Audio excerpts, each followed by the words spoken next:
So let's play this game though. And maybe it's not just bluffing. Let's say it happens. Yeah. And then I go back to a brand like Nissan. I don't see any way how they survive the tariffs. I just think there could be brands that are around today that 10 years from now or 15 years from now won't exist. And some of them we might find really shocking. Second Trump term still carries regulatory risk for auto dealerships. One of the things that we've been really rooting for is this cars rule, right? It's not the dealership that's going to lower the price 30%. It's the manufacturer. That's what we've heard. All right, here we go. All right, Ray. So we have this question. How do you expect dealerships to cut MSRP price? We're leaning into this Jeep with around that 30%. If every vehicle made gets a tariff under the new administration. So I'll just let me correct this question a little bit, because every manufacturer is not getting a tariff. What's happening is anything that's being sent from overseas to here is supposed to get a tariff on it. The thing about it is a lot of your American-made vehicles also have parts. So it's not going to be that the whole vehicle, if it's an American-made car, is tariffed, but there will be some parts that do increase in price. But if you're thinking about, okay, Nissan is probably my biggest loser of these tariffs. If they have vehicles coming into the system and they have to pay X amount more to produce their vehicles now, how are they going to continue to lower their prices? Which they have to lower their prices to be able to get these vehicles sold. What's going to happen here? Well, if for instance, it's not the dealership that's going to lower the price 30%. It's the manufacturer. That's what we've heard.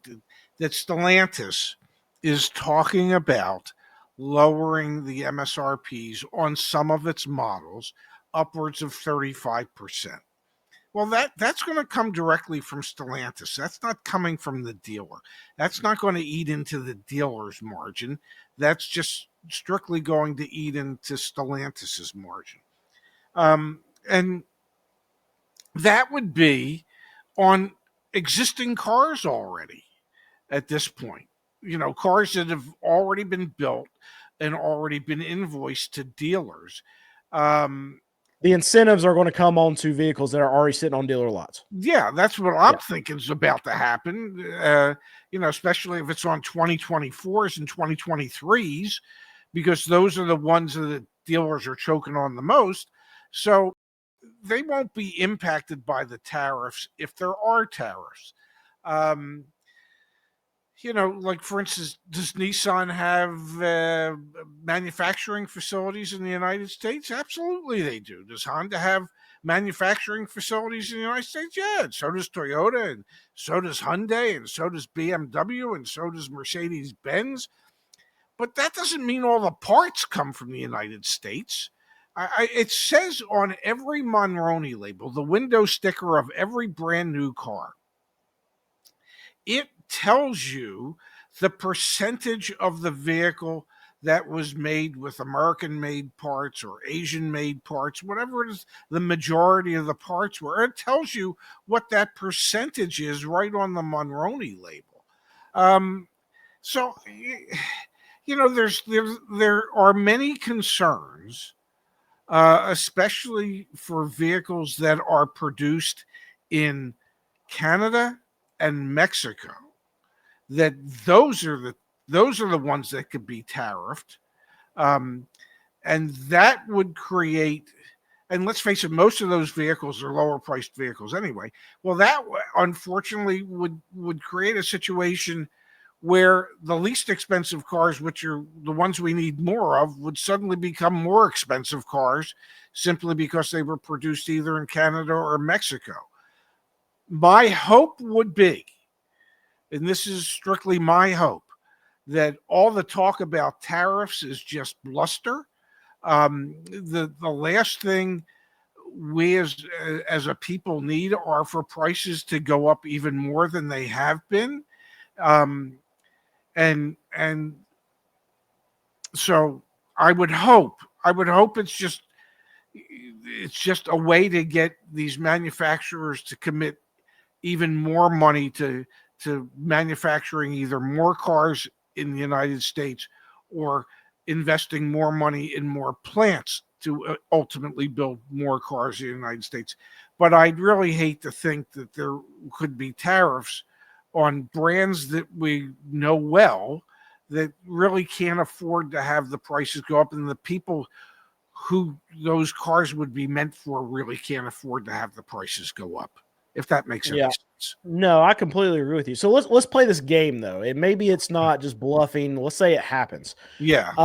And then I go back to a brand like Nissan. I don't see any way how they survive the tariffs, because if you have increased prices that come in, and the only way that they're going to survive is by passing those savings on to the customer. They're already in a situation where they can't increase their prices. They increase their prices, they're not selling cars as it is. So if Yeah. prices go up, they're even going to sell fewer vehicles, even if that's a possibility. But in that case, they don't make it. They don't survive.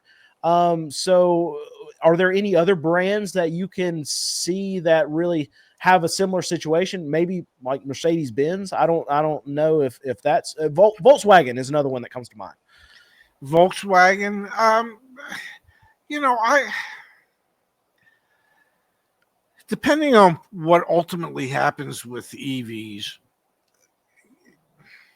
I wouldn't be surprised if 10 years from now, or 15 years from now, 20 years from now, whatever it is, that some of what have been legacy brands that have been selling cars in the United States for 100 plus years or 50, 60 years don't exist anymore. You know, there are brands that could go out of business. Um, Nissan, even though they're in talks with Honda, still has to get their financial house in order for any merger to really happen. Uh, you know, would I hate to see Nissan after all these years go out of business? It was the first major brand that I represented it, and I represented them for 12 years.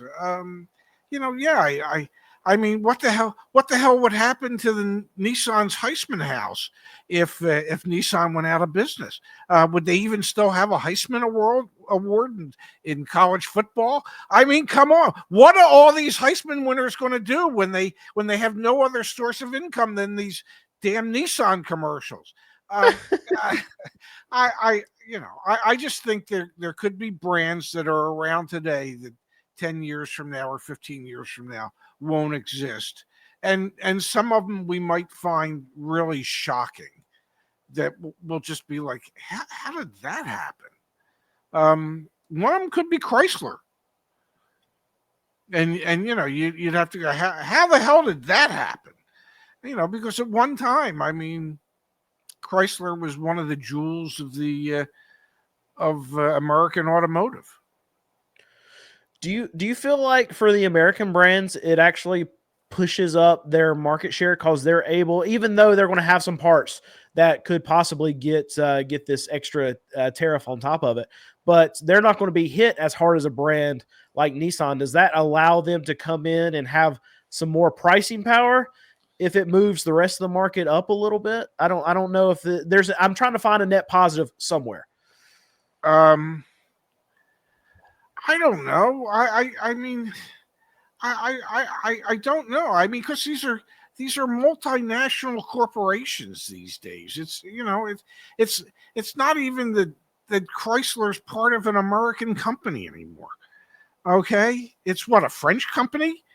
So I don't know. I mean, you know, every one of these manufacturers has facilities to manufacture their vehicles on every continent in the world, and they're bringing in parts from every continent in the world, because it's a global economy. It's not just like national economies, and it's a global economy.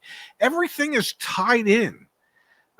So it's just hard to say. It's, you know, it's geopolitically, I'm not that astute.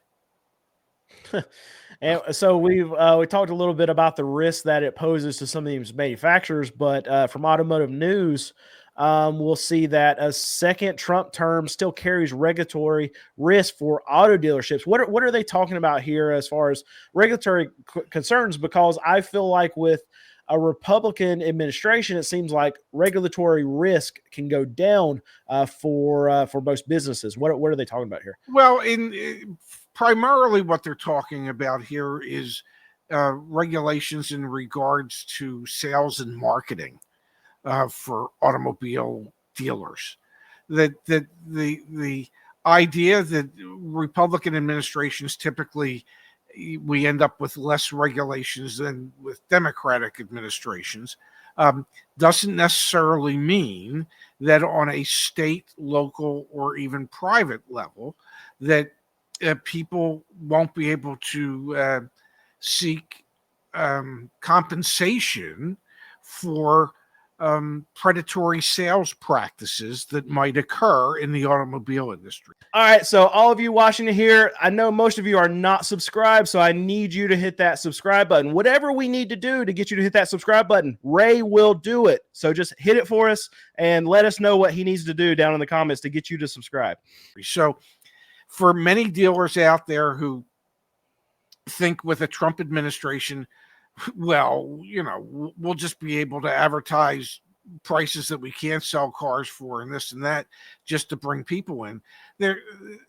They could, and the FTC or others might not pay quite as much attention to it during a Trump administration, but they are allowed to go back 5 years. So the next administration that comes in, if it happened to be a Democratic administration, they can go back 5 years of your business practices and get you for that. So I think the concept is that even though we think there'll probably be less or fewer regulations on the books, whatever regulations remain, you're going to have to comply with.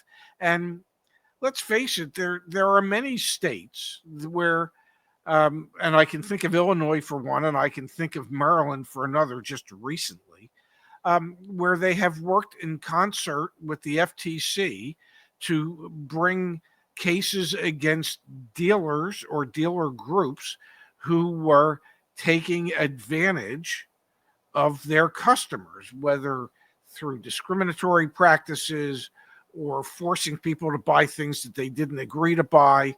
Leader Automotive in Illinois, a large dealer group there that's actually owned by a Canadian company, was just fined $20 million for those type of sales practices.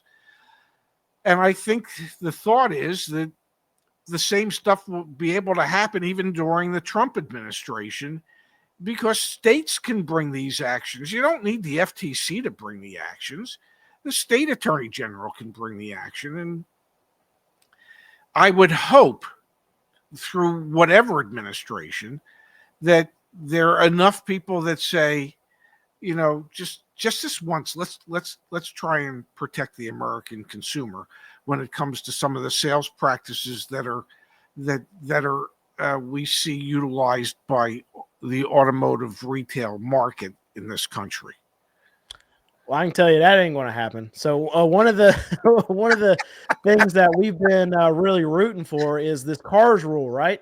And it's perhaps the biggest federal question involving. Let's see, this CARS rule is looming over the auto industry, and this is what they talk about a little bit. Yes. Do you think this is actually going to happen, or do you think we're just going to continue to get pushback, and then it's just going to get struck down? It's not going to happen. And okay, the reason it's not going to happen is because the Texas Automobile Dealers Association and the National Automobile Dealers Association filed a suit in the Fifth Circuit Court in Texas, which we're waiting to get a ruling from the Fifth Circuit Court, probably within the first quarter of this year, as to whether or not the FTC could even do what they were intending to do. And then, regardless of how that plays out, then there'll be an appeal to the total Fifth Circuit. And depending upon how that turns out, then there'd be an appeal to the Supreme Court. So, and the FTC has already put the CARS regulations on hold pending an outcome. So as much time, effort, and energy was put into crafting these rules and regulations. Um, Will it ever happen? No. But the truth of the matter is, most of the stuff that's in the cars regulations are already on the books. They're just not being enforced. So it just, from a consumer affairs perspective, and every state has a consumer affairs division within the attorney general's office. Um, the states just have to make it part of their business to actually hold these dealerships accountable, because it's not like the attorney general or people on his staff have never bought a car. Okay. The three rules of the car business are: the price that I'm asking for my new car is more than what you want it to be. The amount we're going to give you for your used car is always less than you think it's worth. And either you or somebody you know has been screwed by a car dealer. Well, guess what? Every attorney general knows somebody that either that attorney general or somebody he knows closely has been screwed by a car dealer. This is not mystery stuff.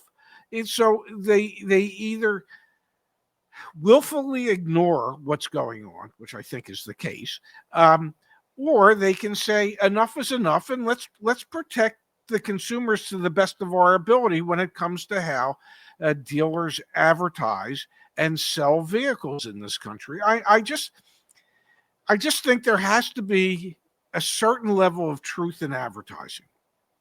And that level of truth has to be that whatever you advertise the damn thing for, whether it be on the internet or on a newspaper ad or a TV commercial, whatever that price is, that when a person shows up to buy that car, it is at that price. And that's the price they have to pay, not that price. Oh, and by the way, there's $1,995 for the friends and family fee, and there's a protection package, and there's ceramic coating, and oh yeah, we put a trailer hitch on this sedan, and air in the tires. We'll put air in the tires for it.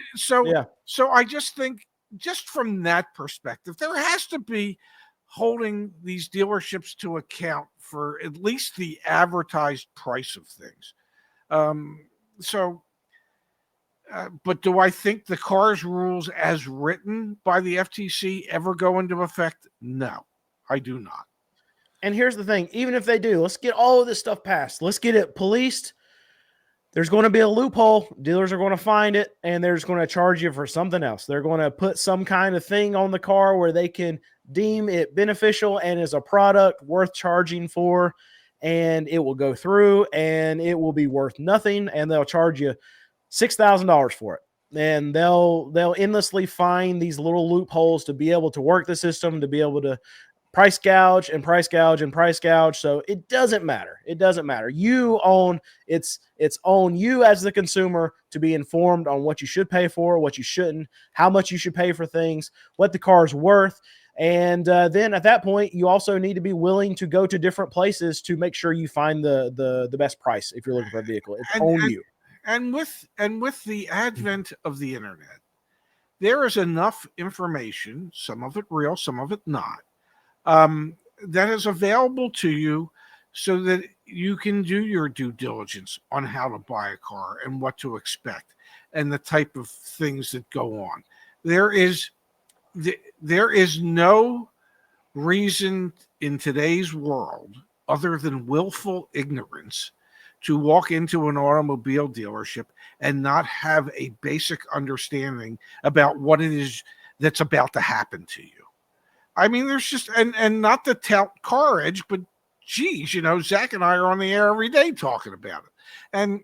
And so there's no reason for someone who's interested in buying a car not to have that information